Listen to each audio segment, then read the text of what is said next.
Jim McElwain's found some decent success with Central Michigan, and there's a few guys that deserve a lot of credit when we come to talk about this team. I think when you're looking at their chances to win the MAC championship this year, it's going to come down to one side of the ball and whether or not they're able to step up. And even on the other side, you're looking at some positions that need to be filled. There's some pieces that are missing or have departed that need to be replaced. But I think that when you look at the overall talent, there's a lot there to be excited about, and there's a ton that you're really going to like when it comes down to it. Let's dive into the top 10 players for Central Michigan and what makes them such a good team, a team that's very tough to beat. If you haven't watched Lou Nichols run the football, you're really missing out. I think this is one of the best things about college football is to find a guy that's on a team that plays in the MAC. You just find one of those players. Jared Patterson was a great example of Buffalo. Lou Nichols can be that guy. Last year, the second half of his season was insane. And you look at what he finished at 1,848 yards, 5.4 yards per carry, 16 touchdowns. A large majority of that came in the second half of the season. As a pass catcher, he caught 40 passes last year, which kind of surprised me. 338 yards, 8.5 yards per catch, 2 touchdowns. This is the ultimate dynamic weapon that Central Michigan loves to utilize. They like handing him the football, and while he's maybe not the quickest or fastest player, he's going to find a way to pick up extra yards. He's going to find a way to make explosive plays. And really, if you're any opposing team, you're just looking to slow him down as fast as you can. Because if you do that, that puts more pressure on the next guy that we'll talk about for Central Michigan and forces that passing attack to kind of take over. And you're really just daring that team to try and beat you a different way.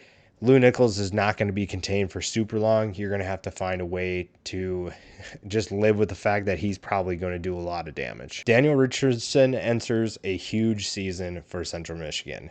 He had a pretty good year last year, actually. Over 60% completion percentage, threw for over 2,600 yards, 24 touchdowns to just 6 interceptions. Even though he was solid, teams are still going to force him to throw the ball because of what Lou Nichols is capable of. Now, he does lose a couple key pieces. That's going to hurt. However, I think last year gave him a ton of confidence and should help with his development as a quarterback. Some of the throws that he made, obviously, he was still learning what he was doing, but I think that you still saw a lot of good things, a lot of things that should be exciting if you're a Central Michigan fan. And when you're talking about building towards the future, Daniel Richardson is the guy. And if you're looking at championship hopes, you've got your quarterback in place, and that's something that should give fans a lot of excitement and give them peace of mind heading into this year. Dallas Dixon enters a year in which he becomes the go-to receiver for Daniel Richardson and the Central Michigan offense. 701 yards last year, almost 16 yards per catch and 8 touchdowns. He is, like I said, he enters a season that's huge for him. He's going to take on a bigger role. He's going to be more of a leader in the offense and hopefully one of Richardson's go-to guys, if not the guy. With the talent that they lost at the pass catchers, it's going to be tough to find chemistry. That's always going to be a tough thing for someone to try and rebuild upon. But I think Dallas Dixon is a great piece to have back. There's another guy we'll talk about here in a little bit, and that offense is going to thrive because that he is returning. Flipping over to the defensive side of the ball, Thomas Incoom is one of many defensive linemen that I'm excited about. I think when you're looking at last year, this is a Central Michigan defense, front seven defensive line, if you will, that was really good. Now, they do lose quite a bit of talent, and the nice thing was that they were deep last year. So you get guys like Incoom who are back, 28 tackles, 8.5 tackles for loss, 4 sacks. That's a productive player that you're getting back, a leader who knows what to expect and can elevate the play of the guys around him. Another player that Daniel Richardson is going to look for is tight end Joel Wilson. 367 yards, almost 12 yards per catch and 6 touchdowns. His 31 catches will definitely increase this year with him being a returner. And that's something that even though he's probably not going to be the most explosive player, but he's going to be a reliable pass catcher, a reliable threat that Richardson will look at for probably when it comes down to needing big yards or needing a first down in certain situations. That's something that you will rely on. That's something you'll be excited for, and something that you'll really like having when it comes down to it. Jox Bristol is a defensive tackle that is going to take a step forward this year. 5 tackles for loss and 3 sacks are pretty solid numbers. But I think that when you watch what he's capable of doing now that he gets a chance to be more of a starter, more of a featured player, I think he takes a big step forward this year. This defense there's going to be a lot of pressure on them. There's going to be pressure for them to step up and let their offense get more opportunities to score.